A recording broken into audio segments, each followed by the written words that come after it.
Hello and welcome to Talk from Superheroes. Hey everybody, I'm Andrew Ivanme. And I'm Diana McCullum. And you're listening to Talk from Superheroes, where every week we discuss a piece of heroic television or film. And this week on the podcast, we are talking about Sonic the Hedgehog 3. We gotta go fast. We gotta go fast. We gotta do this so fast. I mean, actually, we can put that on the listeners. You can do like the speed up play. Oh, you know what? And listeners, we will speak at a normal tone. At a normal pace, and they can make us go fast. If you choose to make us go fast, that's fun. With the technological accompaniment. Mm-hmm, but it's not forced upon you. It's not forced upon you. Fuck, that's great. But we Technology. can. You can go fast now. You don't gotta go fast anymore. It's 2024. You don't gotta go fast. How dare you say that to Sonic the Hedgehog's face? How dare you? His face. He's here with us. Whoa, listening Sonic! To our review of He's his movie. just out of frame right now. You can't see him. Hi, Sonic. And he's eager to know what Whoa. we thought. Oh, whoa! He is going fast, and Sonic, that's your right. Sonic, that's your right to go fast. But he doesn't have to. He might, within himself, believe he does. I'm not requiring it of him. We put nothing on Sonic. Yes. Yeah. We bring nothing into the drift. With Sonic, it's Sonic the Hedgehog 3. Today on the podcast is what we were talking about. As you have mentioned online, bless them for just using the number. I think not just even because it's a children's franchise, but even everyone has to get back on numbering. We gotta get back. I don't like the names after, unless it's funny like the Fast and Furious numbers. Because they also have numbers and jokes in there. That's perfect. Fast and Furious, no one's asking you to change. You No. don't change a goddamn thing. No, you can go fast if you want, just like Sonic. Yes. It's your choice. Yeah. But other movies that are weird and or cowards, then get out of here. Yeah, I don't like not being able to remember which one I saw because I don't remember the tagline Mission Impossible. Yeah. How many have you made? Yeah. Which ones did I see? The numbers are easy. Removing part 1s or 2. Wicked Part 2 isn't going to be called Wicked Part 2 anymore now. What is it Wicked called? Part 1 is still Wicked for Good. Wicked for Good. I was about to say Wicked to the Bone. I don't know. Oh, that's the opposite. Yeah. Wicked to the Bone. Wicked to the Bone. Nice. You named the first one. Cowards, all of them, except Sonic. Sonic has to go fast, and he has to number his movies, and we love that for him. Bless his fast heart. They've already greenlit Sonic 4, and I better just be called Sonic 4. I think it's going to be called technically Sonic the Hedgehog 4. Yeah, but we got to go fast. We got to go fast. We got to shorten it up. We don't have time to say Sonic the Hedgehog 3. Yeah, that is true. It is Sonic. We all agree it's just Sonic 3. Sonic 3. So we're talking about Sonic 3 today on the podcast. As we do anytime that we talk about a new movie or television show, we are going to give you a spoiler-free review. So in case you're on the fence about seeing it, not sure if it's worth your time, or just want a taste of the episode before you do check it out, we are going to give you a spoiler-free review. And then once you hear the theme music, that is when we will enter the spoiler-filled section. So let's start with the spoiler-free review. The usual, the simple question. Diana, did you like it? I really, really liked it. This is probably as high a like as I give without being a love, and it's pretty damn close to a love. This was so much fun. This was just a delight of a theater experience. It's not, I mean, an hour 50 is tight, kind of, but it's a kid's movie, so it's not even that tight. But it's paced really nicely. There's never a lull. There's a couple of big laughs. The storyline makes sense, but it's straightforward, but you're never like, why are we doing this? I love that. The friendship and the teamwork and the family stuff is really lovely. The laughs are nice. The action's just fine. It's always delightful. There's always little jokes happening in the background, and there's a lot of love and tenderness here. Jim Carrey is Jim Carreying literally straight to the moon, and I had a blast with that. I just really, really had fun at Sonic 3. I am just beaming with how enjoyable this was. Just 2 hours of being like, this is great. I love this. Wonderful. Well done to everyone involved with the Sonic 3 experience. Andrew, did you like Sonic 3? I'm very similar to you. I think it's great. I think it's absolutely terrific. I've really enjoyed all of these movies. They've all been pretty good. They've all been pretty good. This might be the best one. I think so. Maybe. I think the first one tried to have a little more heart and kind of succeeded there. I don't know if this one has the heart. This one does have about 15% less heart, I'd say. Yeah, but they have filled that void with more just kind of jokes and pep and energy, and it moves at a good pace and a good clip. I think it's good for adults. It's good for kids. Like, it's fun. It's playful. it falls apart if you think about it too much, but it doesn't ask you to think about it at all. So it's zany, it's fun. Jim Carrey is chewing scenery. Is it a perfect movie? No, there's a couple little oddball, like odds and ends that maybe are just kind of a little bit out of place or don't quite land the way they should. But a couple of huge laughs and just kind of like peppy and entertaining the entire time. I sincerely enjoyed myself watching every moment of Sonic 3. Exact same. Felt the same way. I love that it's like the third one in a movie, but instead of like, they didn't do like flashbacks. They were like, here's like a little bit of what happened in the first one just so that you need to know for this one. I was like, thank you so much, because I've seen all three. But I didn't remember that. Oh, yeah, I don't really remember anything from the 3. I don't know why Knuckles is here. I know he is. I know he's knuckling. Yeah. Why is Tails here? Like, we don't know how they all got together anymore, but who cares? They're a family. Yeah. They're a family and they love each other. Mm-hmm. That's what's important. That is what's important. And the movie just reminds you of that and says, like, don't worry about it. Don't worry about just it. don't worry about it. Just have fun. Yeah. The movie tells you to just have fun, and then it shows you a bunch of fun things. Isn't this fun, they say. Isn't this fun? And then you're watching it and you're like, fuck, this is fun. Yeah. They say, did you rewatch Sonic 1 or 2 this week? And I say no, and they say, oh, don't worry about it. Don't worry about it. It's just fun. It's just going to be fun here today. It's kind of a fresh slate every time. Yeah. Clean slate every Sonic movie. Yeah. There's extra characters, but the backstory doesn't matter. Yeah. Yeah. I agree. Yeah, just wonderful. A fun movie. I think it's good for adults. I think it's good for kids. I think it's good for the whole family.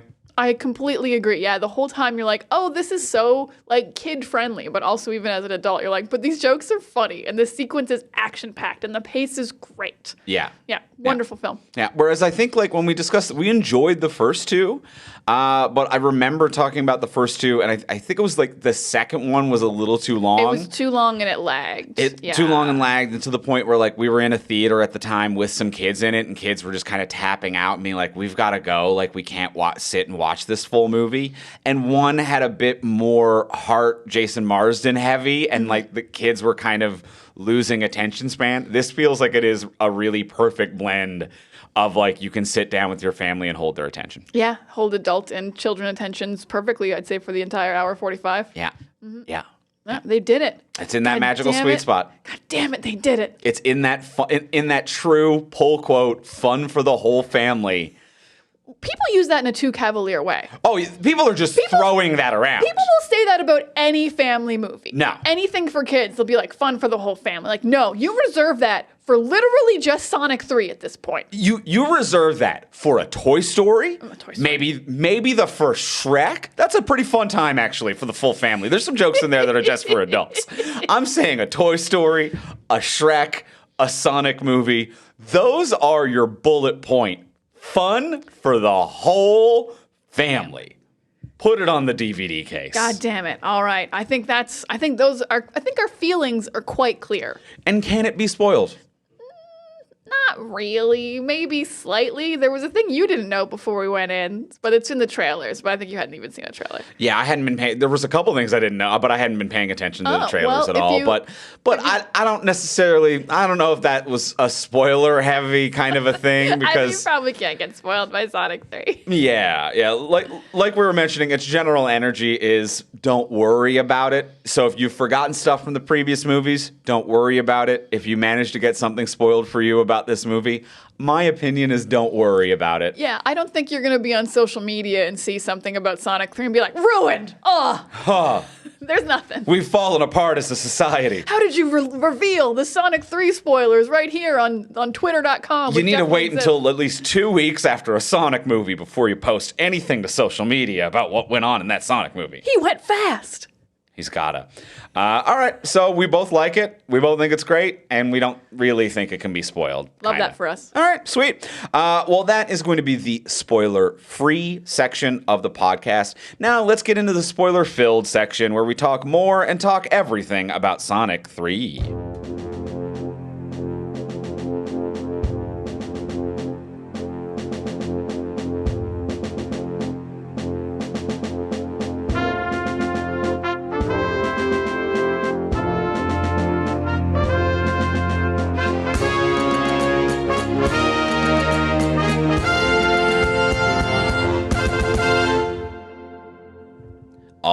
tonight. We have seen Sonic 3, and we both had a delightful time. I think everyone did. The rest of the theater seemed to also be having Everybody seemed to be tickled just fine. Yeah, there were a couple of big jokes, a couple of good laughs, and I know you love Jim Carrey chewing scenery.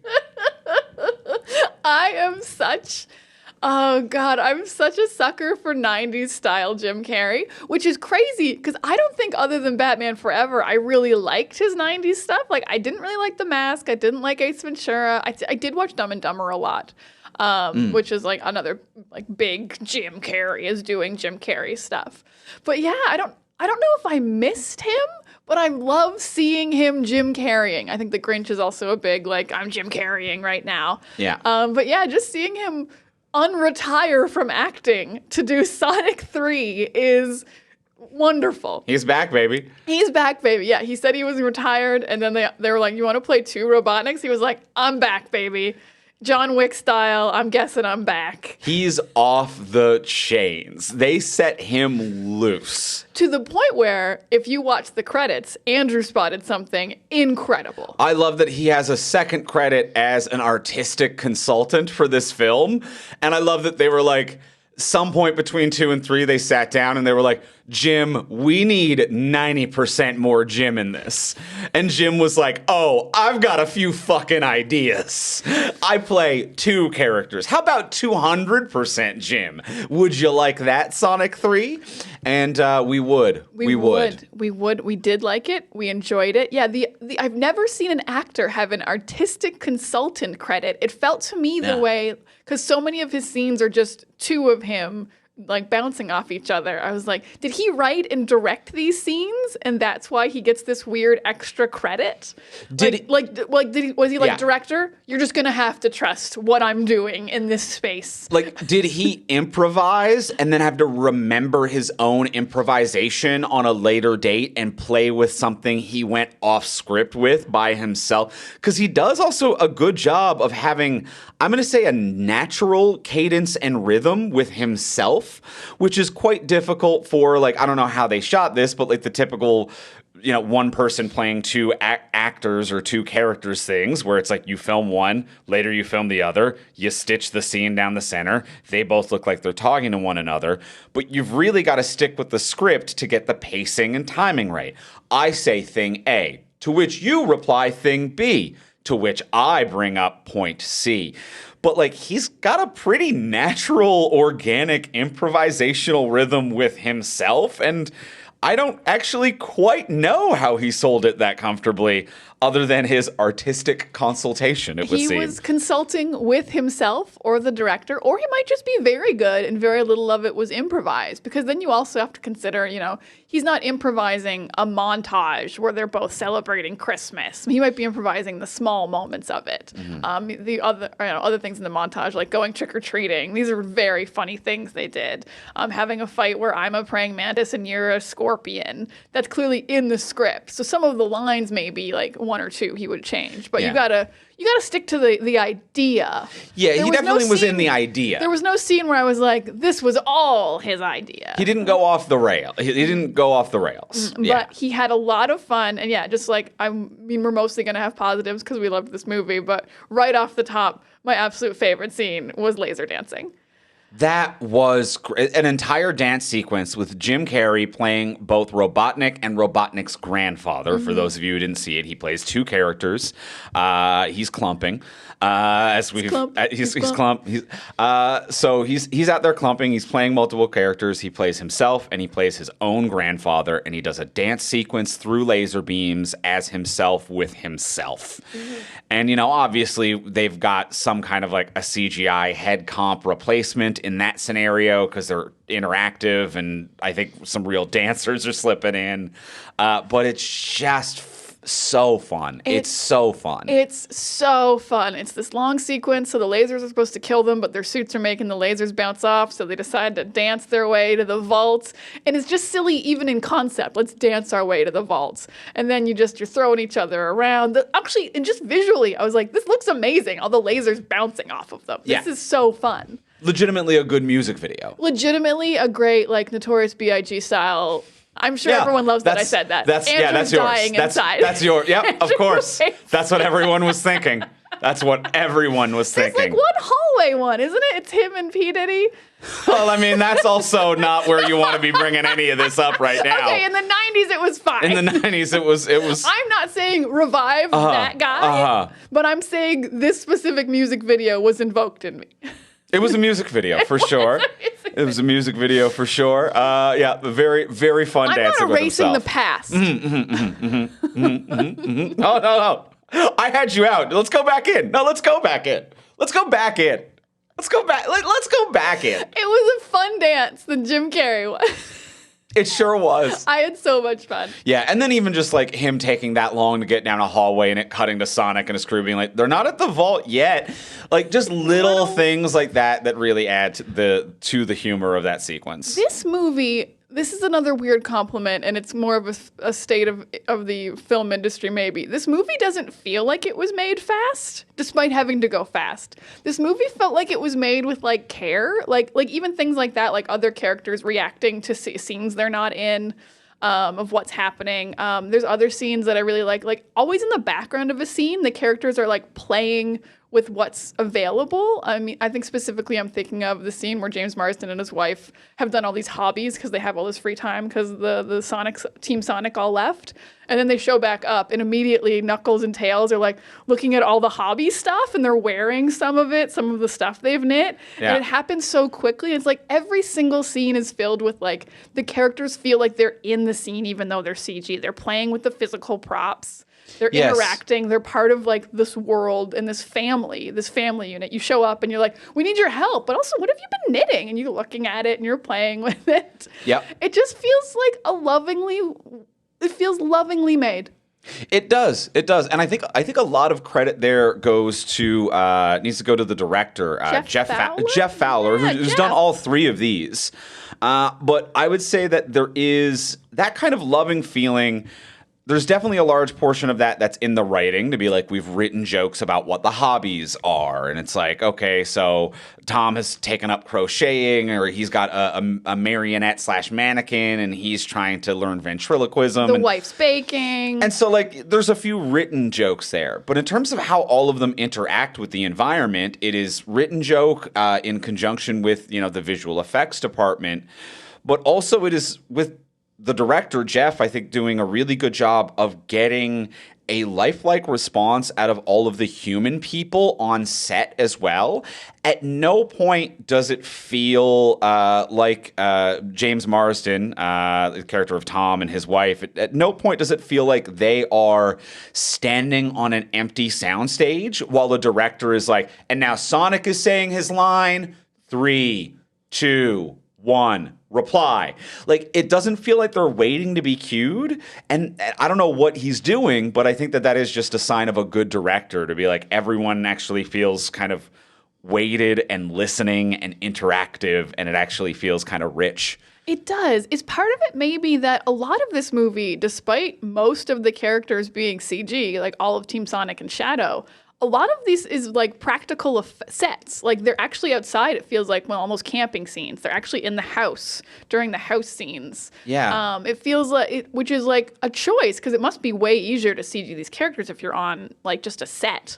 I think the only times that there was like visible kind of green screenery, which was just like the quick vignette jokes of Jim Carrey with himself as his own grandfather having a picnic and a catch and all of this other stuff. Then it was like, but then it's like 3 seconds of background work because it's meant to be a prop gag. But I agree with you. Everything feels on location, and that actually adds a lot of life to this. Yeah, even like sets that would be really, really easy to CG, and maybe it was like the big warship at the end, because that's not a real thing. You have to build it no matter what, but it felt like they built it. Yeah. Mm-hmm. Yeah. Or portions of it. Yeah. Yeah. If they did a really great job of like all the CG feels like it has weight and is real. I feel like these characters are real. And yeah, you're right. At no point am I watching this movie and I'm like, oh man, these humans have no idea where Tails is or where Sonic is or what's happening in this scene. The humans all absolutely know what's happening in every single scene. Yes. Yeah. They've received clear direction. Clear and good direction. Yeah. So great work, Jeff Fowler. All these movies slap. Yeah.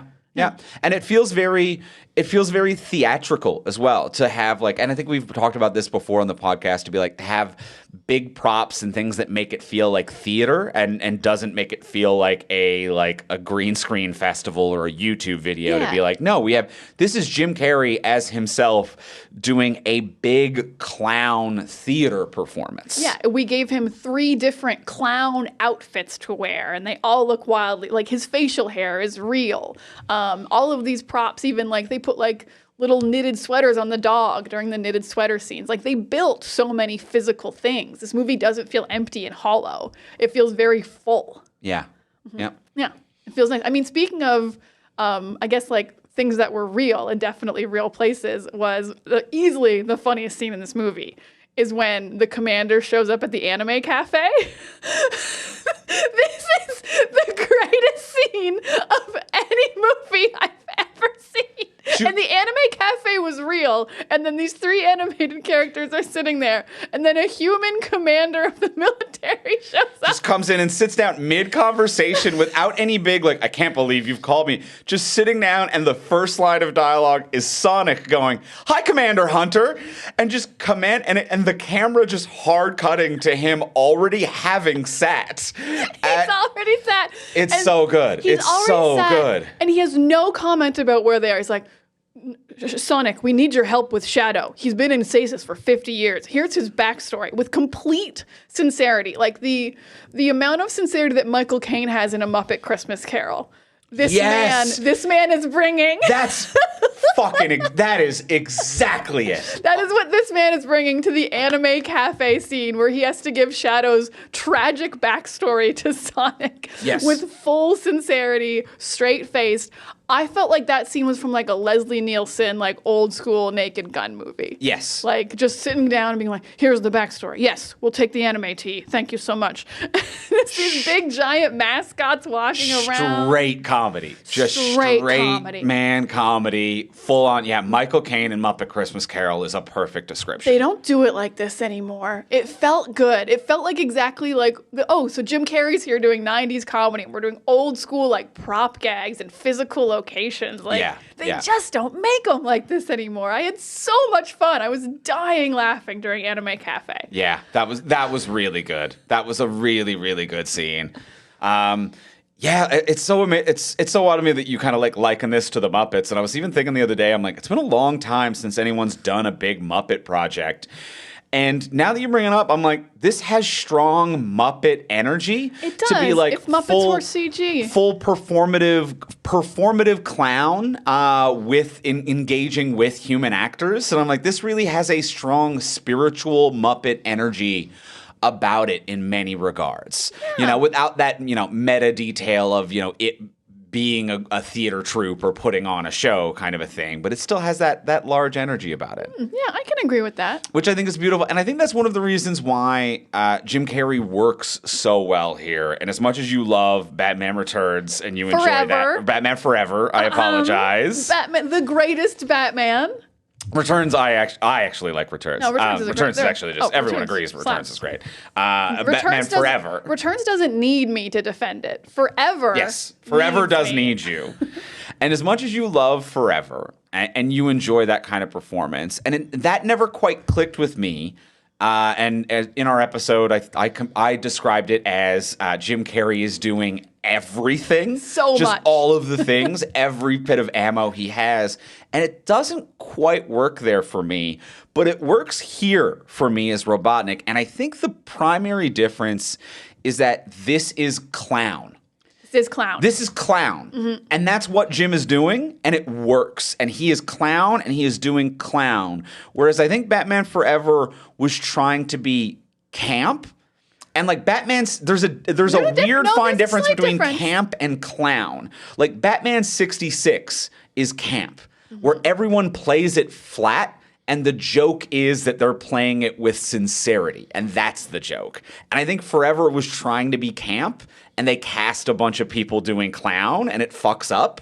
Whereas this is clown and everyone's doing clown. And you like clown. And I like Because you're the clown. biggest Conan O'Brien fan in the world. And he's clown. People He's doing don't clown. acknowledge enough that he is clown. Yeah. He is clown to the max. He's like the only comedian really still doing clown. So I do know you like clown work. Yeah. And Jim Carrey really is clowning to the max here twice a day in a different fat suit. Two different fat suits. That are very similar. Move over the penguin, because Oh, Colin Farrell, did you only have to do the scene once? In the fat suit? Oh, well, Jimothy Carey is here, and he has something to say. You know what? I haven't seen any interviews where he's like, yeah, and I really felt the character. As soon as you put the makeup on, you don't even have to act anymore. It's so hot in there, it's hell, but it's worth it for the art. I mean, when you're the artistic consultant. When you're the artistic consultant, he probably created a special one that's breathable or whatever.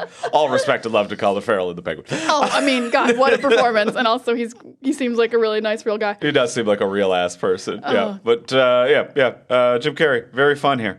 One character piece that I do want to kind of point out to be like, feels like a waste. Was to get one negative was Kristen Ritter. She just disappears. She was wasted. She was wasted. And also, I rarely say this, I didn't believe this casting.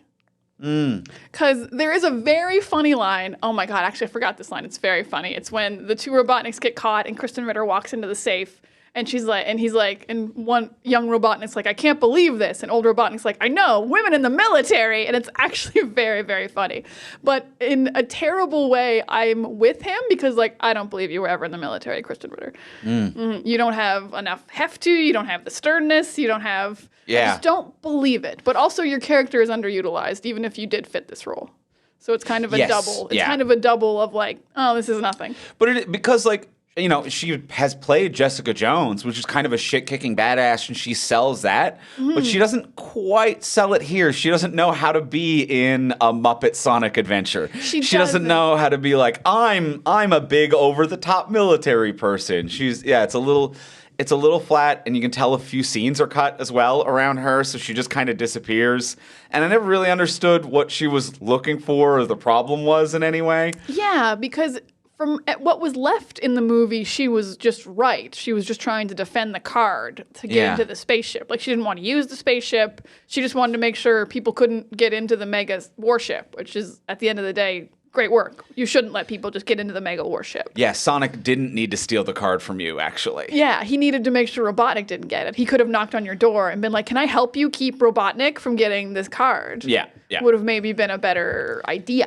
But it feels very akin to you didn't utilize this really talented actor properly. To in the first Sonic movie, Neil McDonough also played the head of the military in 2 scenes, and then you can tell there was a bunch of stuff edited out, and he just stops existing in the movie. He's like, let's call in Robotnik, and then Robotnik is there, and Jim Carrey improvs at Neil McDonough, and then Neil McDonough kind of ceases to exist, and it feels like that. It's just you brought in a really talented actor, but they're not quite this, and then they just kind of disappear, and I can feel the deleted scenes around it. I agree, and I wonder if Tom Butler is the person who plays Commander Walters, the guy from the Anime Cafe, the commander, who is also a military man, and I wonder if he nailed the tone so hard that it just made Kristen Ritter so obviously not nailing the tone of what this movie is, because he came in. He's only got 4 lines, and he comes in so hot and funny and perfect that I just wonder if he ruined it for her. Yeah.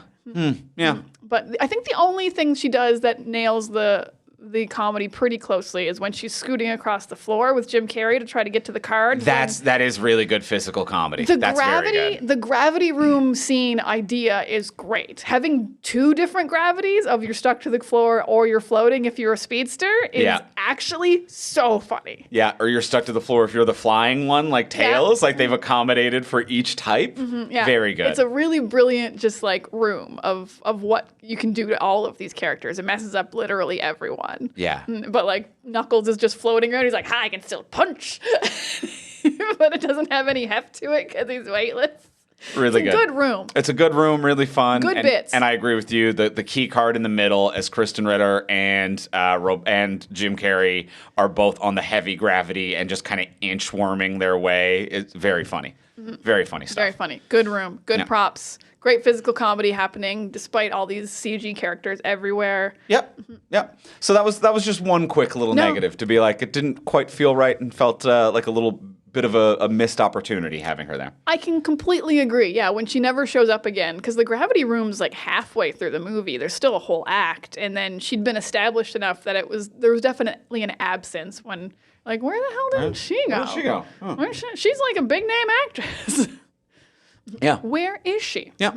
In terms of just like the script, though, because we've talked about like the directing a lot, I really like a lot of things they do in this script, and I think the thing that made me feel the most relief and comfort was the fact that they didn't backtrack any of Sonic's character development from the previous movies or Knuckles' character development, which can be a very easy thing to do. Like, you know, because as we said, we don't even remember the first two very well, and I'm sure the children who see the movie don't either.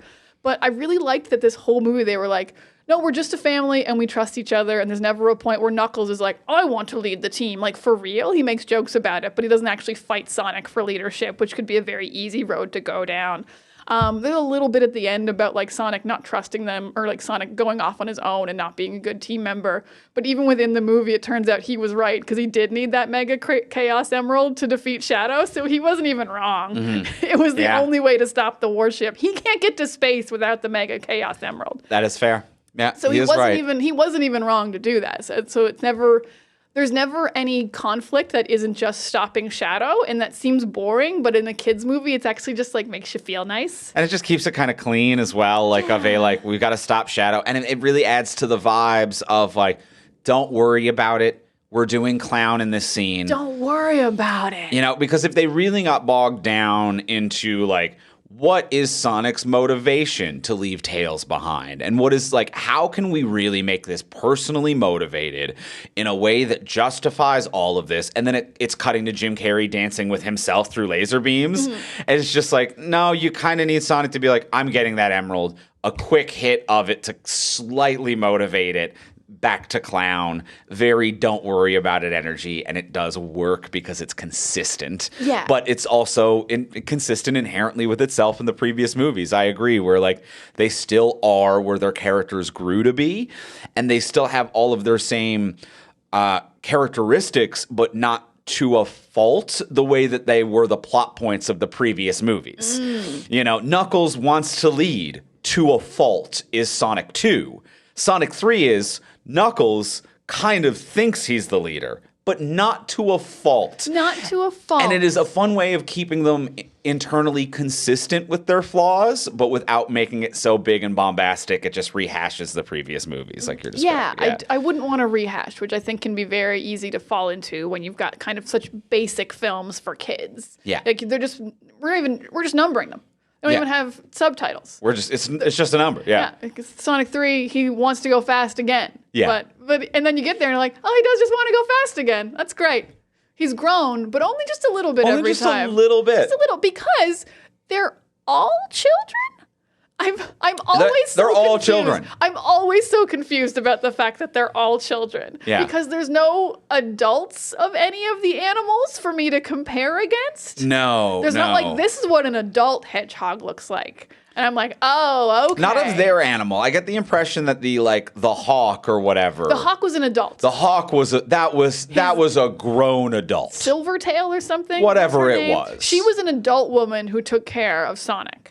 But, like, because Shadow doesn't feel like a child. Because at least Ben Schwartz... Shadow has a gun. Shadow has a gun. Shadow has guns. Shadow has a gun and murders to commit. He is John Wick the Hedgehog. He's off to kill. Yeah, he's avenging his romantic interest. Shadow fucks, which is messed, and has a gun. No, it's just his friend, though. I know they held hands, but that's still just his friend. I understand, because they are children, even though one of them isn't a kid, or a hedgehog. But Ben Schwartz is Sonic, and Colleen O'Shaughnessy is Tails, or at least doing these higher pitched, like, I guess I can believe they're children voices. But Idris Elba and Keanu Reeves are both just like, we're adult men. And we are doing hedgehog voices and an echidna voice. And I'm like, but you're like 10? How old is this kid? character, because they just call them kids, and I find it very off-putting. Yeah. Because that means the military just showed up and was like, we need the kids to fight the other kid. And I know we're not supposed to think about it too much. We're not supposed to think about it too much. Don't worry about it.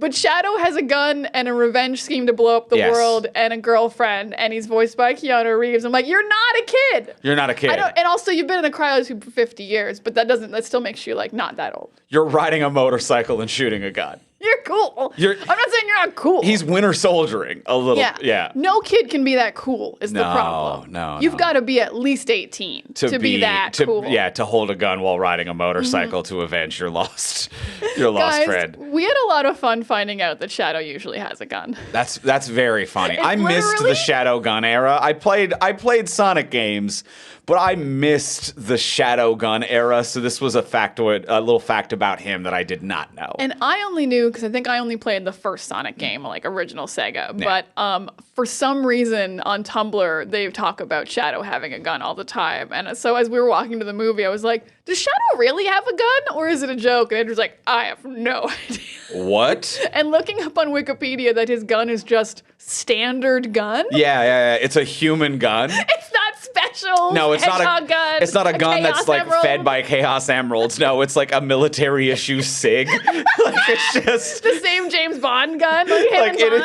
is a human weapons manufacturer makes Shadow's gun. Which is or at least the previous gun. In this movie, it is kind of a weird it's clearly laser lasery. gun. But that's also so funny when you've created the most powerful character in universe by far. He has super speed and he can teleport and he has super strength. I'm like, he doesn't need a gun. And has like rocket boots, little jet boots that he can hover in them like R2-D2. Yeah, I was thinking more Namor. Yeah, a little bit feather ankles. Yeah, a little bit. Feather ankles. Up from the feet is Namor. Yeah, okay. Feet flight? Yeah, okay. I can get that. I'm taking Namor. So yeah. So I've just, the fact that they're kids with guns that the military needs. Only one of them has a gun. They could all pick up a gun. Yeah. If Knuckles took those gloves off, he could. The gloves are the only thing keeping him from picking up a gun. I think those are his hands. I thought they're boxing gloves, though. That's not what echidnas look like.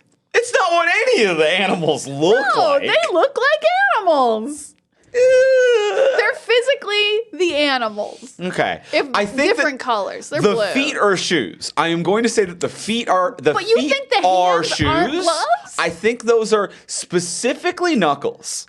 You think Sonic wears gloves? Sonic wears gloves. Knuckles, that is his hand. I think those are his hands. If those are his hands, this is some kind of weird Edward Scissorhands, like had an operation kind of thing. He's an alien. That's still fucked up. It's not right. None of it is. I don't think they're his hands. I think they're his hands. We can agree to disagree. I think they're his hands. I think they're his hands. But not the rest of them. The rest of them are wearing gloves. Okay, just one is his hands. I just want my opinions clear. Okay, no. If I'm putting them on the record. The record is clear. I think all gloves, you're all gloves except for Knuckles. What, Mickey Mouse? Are those hands or gloves? Those are gloves. You think those are gloves? Yeah. Okay. I think pretty much everyone's gloves. Okay. Yeah, I don't think anyone's hands are gloves. Knuckles is. I'm saying it. I'm saying that Knuckles is in this one. Oh my God. This is literally just a goof. It's not actually problematic. Hear me out. I'm listening. There's a plot point in this movie where they have like hologram technology, and James Marsden and his wife are sneaking into the military complex, turning themselves into holograms of people. So they're faking who they are. So his wife, who is a black woman, turns into her own sister, and James Marsden turns into Shamar Moore, a black man. Now in real life, Shamar Moore is playing himself, and that's fine.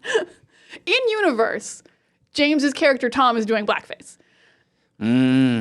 Yes, I guess that is true, isn't it? That is true. That is unequivocally true, a thing that he just did. We're through the looking glass into a Black Mirror episode here. Because, I guess I'd never thought about holographic technology. He didn't put makeup on his face, but he pretended to be a black man with a black face. Huh.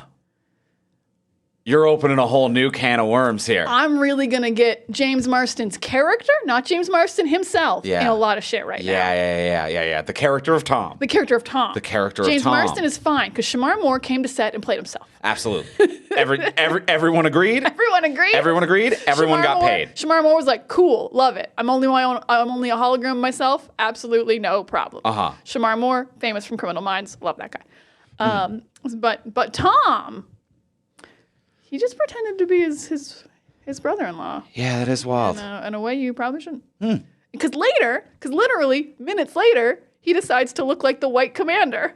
So he could have done more important off things. the top. He could have done more important things. He could have off the top just been the that commander. is true. And Maddie also then pretends to be Kristen Ritter's commander character as well. Yes. So I'm like, why weren't you both just these people right away? Both could have been because these you also would have gotten admitted then. You wouldn't have needed to have a fake argument at the front desk.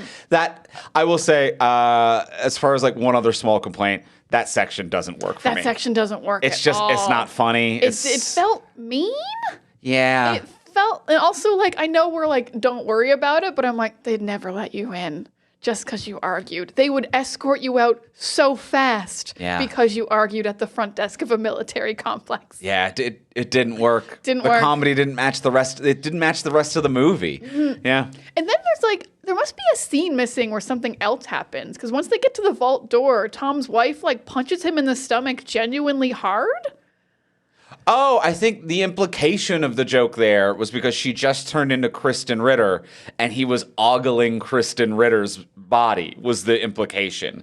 Because she changed into Kristen Ritter's character and he went, oh.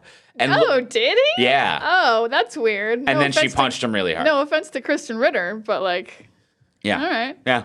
Yeah, I agree. Okay.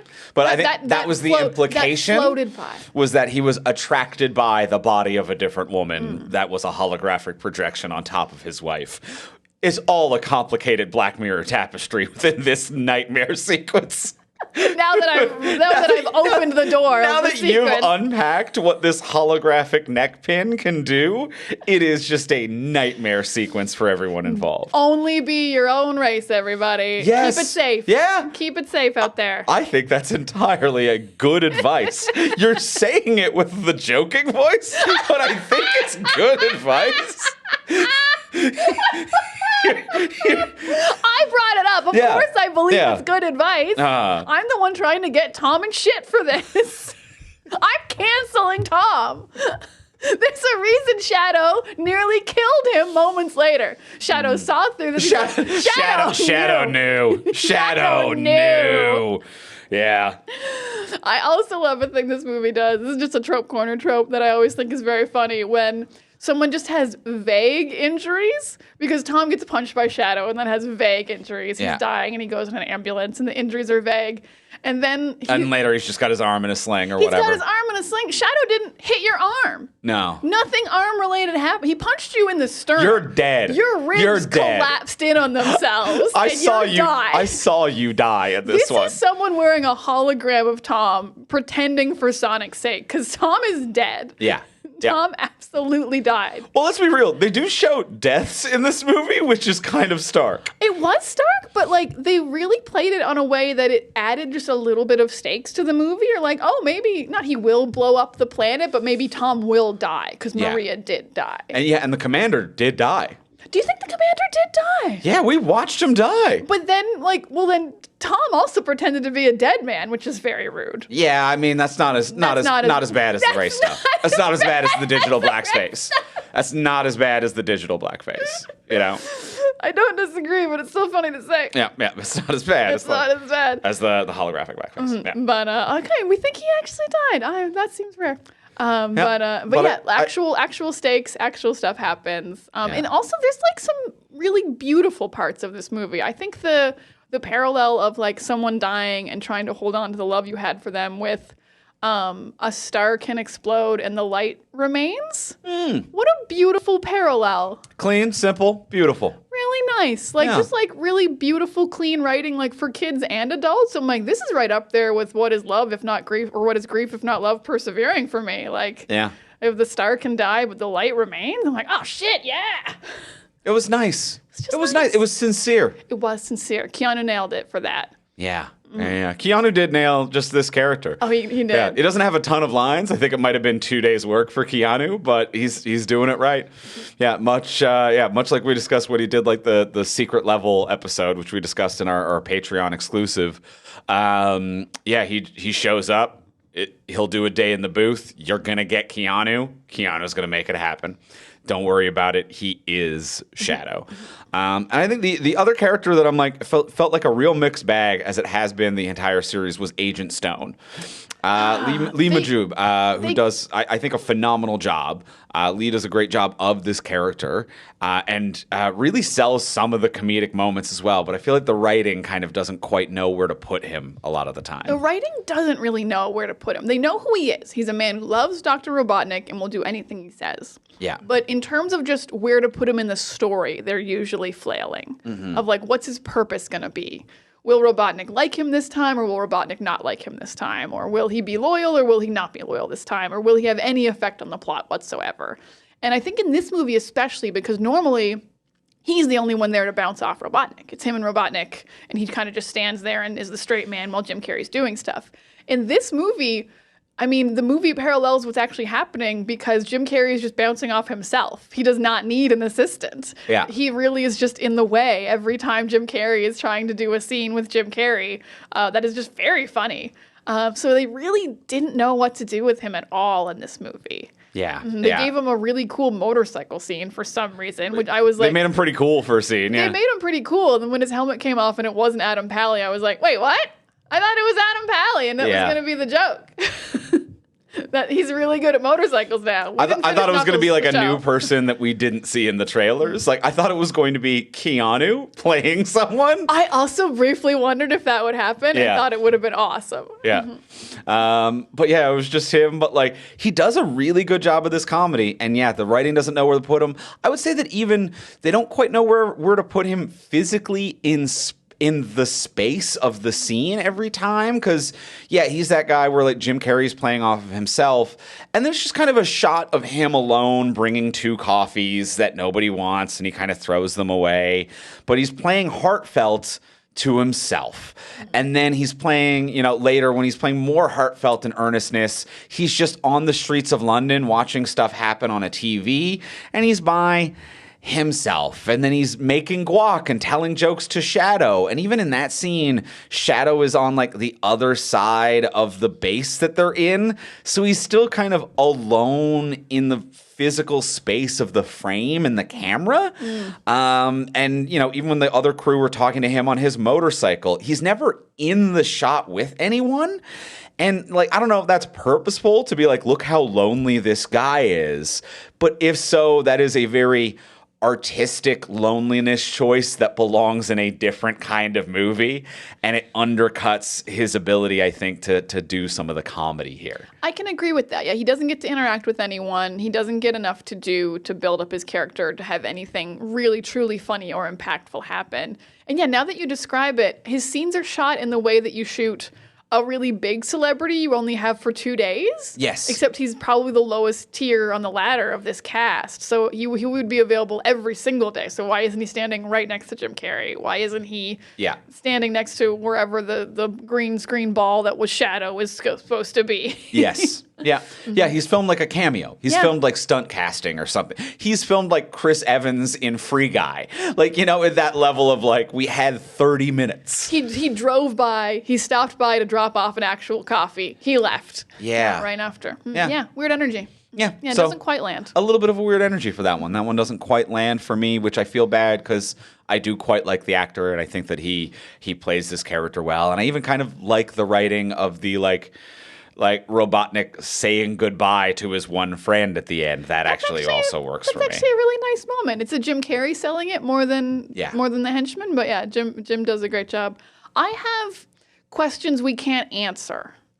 Of course. But we can try because we didn't even know Shadow had a gun. So we definitely don't know the answer to this. No, but we like to have fun. We like to have fun. Is the Master Emerald gone?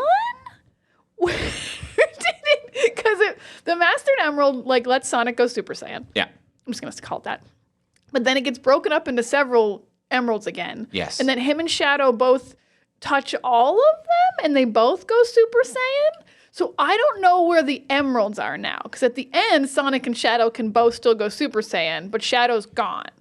I think They used them up. I don't think you can use it up. I mean, no, I think you can just like be tired, but it's gonna like kick in again. But then where did they go? But where does it go when it goes inside you at all? Well, and why is it like he picks up one and then it turns into a bunch? Like it is its own infinity gauntlet. Like it's got the other stones in the stone and you grab the stone and it becomes more stones and then you eat them? I don't know. I don't quite know either. And I think that the movie's perspective is don't worry about it. Which I'm fine with. But I also agree it doesn't make a ton of sense. Because it didn't make sense when they both Super Saiyaned up. I was like, I don't think that's how this fucking works at all. It's cool that Shadow could punch it out of you, like Doctor Strange punching your soul out of your body. Yeah. And I really liked when Sonic punched him to the moon. Awesome. That was so awesome. I did not expect a fight sequence on the moon. The moon. How are they breathing in space? Don't worry about it. Master Emerald. I bet it makes you breathe in space. Oh shit! Tails does say that she has to hold hold her breath. But I think Sonic and Shadow have the Master Emerald, so I think they can breathe. Because they were just Super Saiyaned up. Yeah. Whereas Knuckles and Tails have to Knuckles hold their and breath. Tails cannot. They hold their breath. They got to use the coin because they do the and like try to yeah. Okay. So I think I've answered that one. But, but yeah, shooting straight for the moon. Oh man, the poor Earth in this. I think every movie they destroy another monument. Like in this one, they destroy Big Ben and the Parthenon. And it's oh man, guys, those are big ones. Those are important to people. Oh, also the moon. Also the moon. We need the moon. I don't know. They cut off a big chunk of the moon. I don't know if the laser left a divot or sliced through. They don't go back to show because you see the laser line across it, and then they don't go back. So I don't know if it's an immediate, like if it was going to hit and blow up the Earth as they intended in the climax of this movie. They're like, big laser is going to hit and destroy the Earth. Would it hit and like you need to leave it focused for a while to kind of get through the crust and blow up the Earth? Or is it like an instantaneous zoom and then Earth is gone? So because it hits the moon, I'm like, it might just leave a long crater across the moon. I mean, it might, but no matter what, I think then you get a lot of meteors on Earth from the part that's been cut off. It's entirely possible. But like, it's better than no Earth. Better than no Earth. It's better. Yeah, it's better than no Earth. It's better than no moon. You know, just some loose meteors. You know, just a smaller moon. We're still gonna have some tides. Maybe. It'll be fine. We think? Yeah, we think. How are the werewolves affected? There are other moon-related damage questions that I have. It's a problem that we lost both Robotniks because they both seem really smart and like they could fix the moon problem. They could fix the moon. But also, we lost old Robotnik in the funniest death I've ever seen in my life. Holy shit, that was good. I have never seen a character die in a wide before. I didn't even realize that's one of the reasons why it's so funny. And hun, you're killing me. You are killing me right now. That is such a funny, good observation. The camera doesn't even follow him dying. He's yeeted, and then he hits an energy beam and just pa. It for me, the funniness was the softness of the sound effect. Oh, that is also of the like funny. Hitting a laser beam and not like just like. And that's it. A life is extinguished. Hearing a life extinguished as softly as possible is weirdly funny. A life being extinguished is kind of more terrifying when it's instant, but it's also funnier. Because if he landed and he was like electrocuted, like Riddler at the end of Batman Forever style, like really over the top. Yeah, you could see his skeleton for a second. Yeah. Of course. Like that's kind of what you expect. Of course. The standard cartoony clown death. You're hit by electricity. You turn into a skeleton for a moment. The skeleton has a mustache.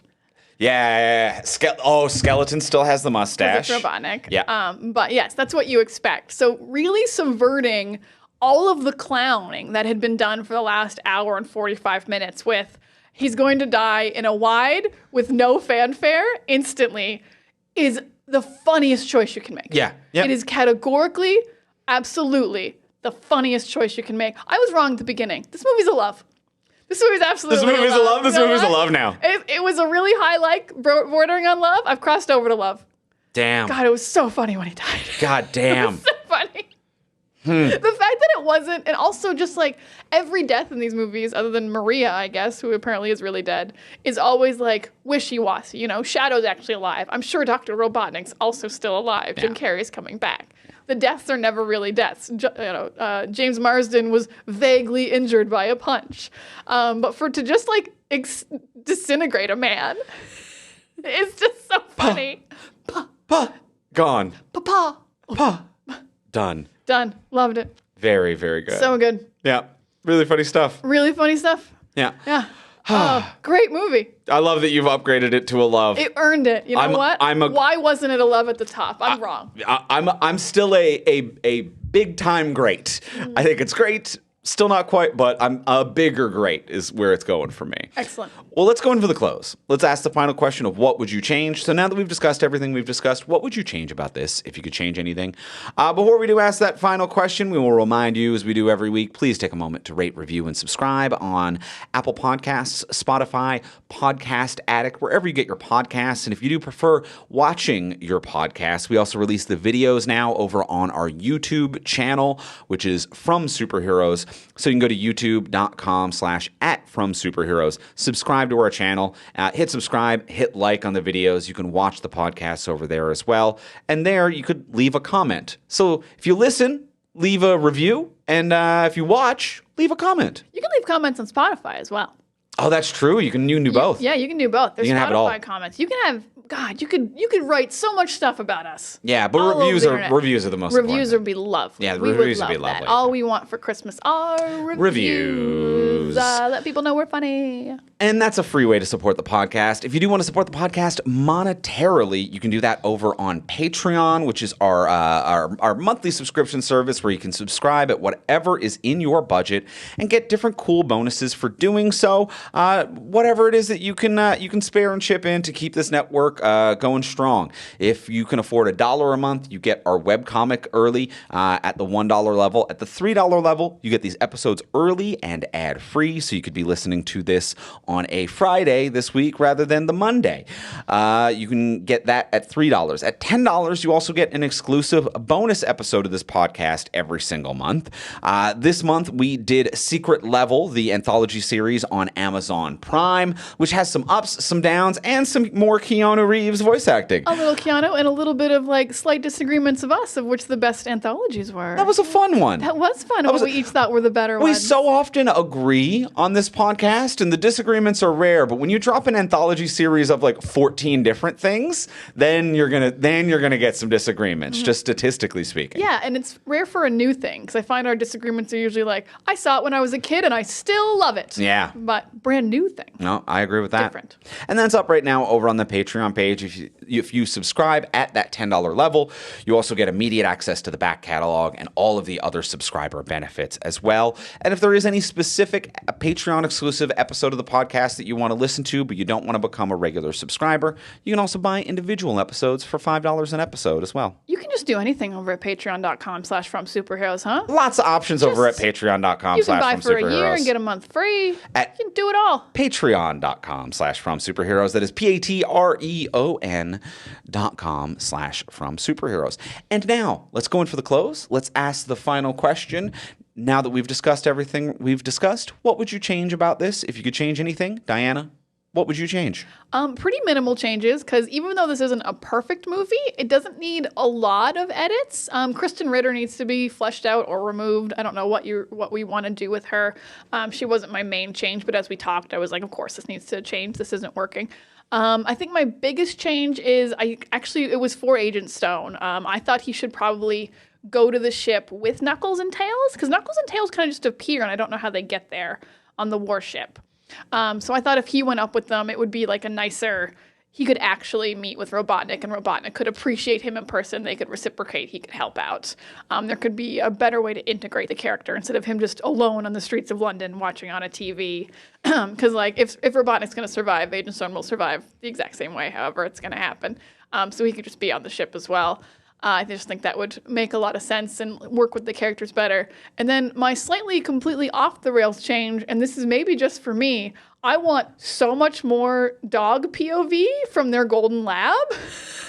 So 2 points in this movie, it's almost like fourth wall breaking. I don't even know why this is happening, but the dog will bark and it's translated on screen of what he is saying. I can't remember if they did that in previous movies. I also can't remember, but I loved it and I wanted so much more of dog POV or, Paramount Plus. If you're looking to make another sideshow, because we only watched a little bit of Knuckles, I would watch the dog point of view of the entire Sonic franchise with him talking over it. Because, the first one is he says, "You stole my humans." And I was like, oh, fuck, he hates you guys. I get it. No one ever wants their humans stolen away. And I think at the end he's like happy for them or something. But I really wanted more arc for the dog. But I always want more dog. So that's my change. Henchman's on the ship at the end. Dog gets more to do. More lines for dogs. More lines for dogs. I love it. Andrew, what would you change? You're always a dog advocate. I agree. That was very funny. I would always kind of be on board for that. I have one goof one serious one. One goof one was the second that Shadow comes out of the cryogenic tube after 50 years of sleep. Part of me, and I'm not always into the fourth wall breaking jokes. I kind of liked Jim Carrey talking about it's like an actor playing two versions of himself. That was kind of funny. They do have a Keanu Reeves referential joke in terms of speed in the mathematic equation.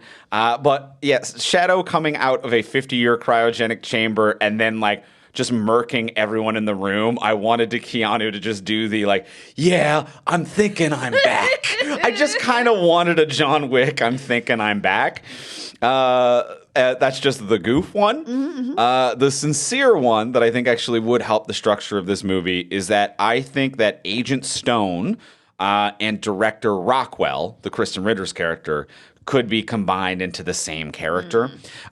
Specifically, I think that when the commander dies in that scene at the anime cafe or whatever, Agent Stone shows up on a motorcycle and is this cool dude who's hey, this is all a trap. Things are going weird. I think at that point, the plot should already be in motion that Robotnik has met his grandfather, and Agent Stone is this isn't the guy I love. I need to work with you to help get the guy I love back. Because I love Robotnik, and we know that. He's I love Robotnik, and this isn't him anymore since he found his grandfather. And then that's that plot going. They're working together. This dude used to be an agent of Gunn, I'm pretty sure. Can't really remember. Because he's Agent Stone. No, he is. And in the first movie, Robotnik worked with Gunn because he was trying to catch Sonic with the military. And I think Stone was I'm branching off with you or whatever.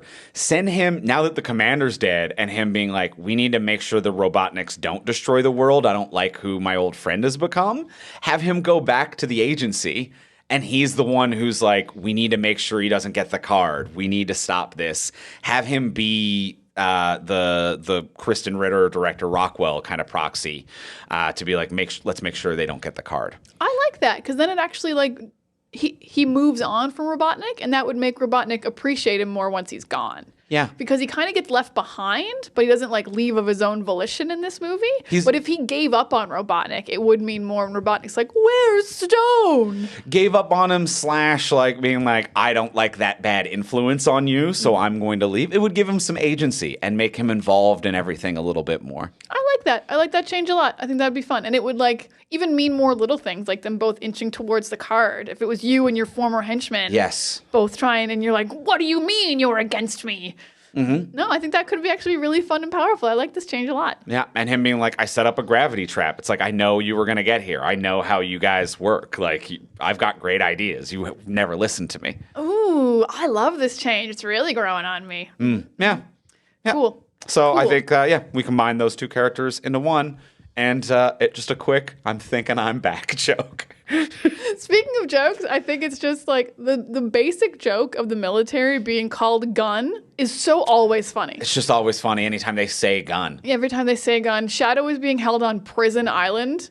Just the basic ass names for everything is just wildly funny. The Muppet energy dripping from this movie. They could work with the Muppets pretty well. They would work very well with the Muppets. Anyway, great movie. Great movie. 10 out of 10. No notes, despite the notes that we just had for the. Forget the notes. If you ignore the notes, then there's no notes. Well, that's going to do it for this week on the podcast. Next week, we're going to be back and we're going to be talking about season 3 of Marvel's What If. What if, you know? If next week on the podcast. Until then, if you want to get a hold of us, you can find me online most places, including now Blue Sky. I am and I've posted a few bangers over there, not to brag, but brag. So at Ivimey, Ivimey. You can find me also on Blue Sky. I've posted some pretty mediocre things. I disagree. Don't mean to brag. There's some bangers over I think there. there's like one banger. Neither of us have found our pinned tweet yet. You know what I mean? We have not. I did. We're waiting for that. The Queen fucking loved Venom heat. I'm gonna say I screenshotted my old tweet so I don't lose it, and I put it in a Blue Sky tweet. But I'm not counting that. Yeah. Not counting that. Yes, I'm on Blue Sky and I'm on Instagram and Tumblr, or it's Diana. And you can find both of us most places at From Superheroes. And you can check out all the podcasts and everything we create over on our website, fromsuperheroes.com. And we'll talk to you all next week. Bye.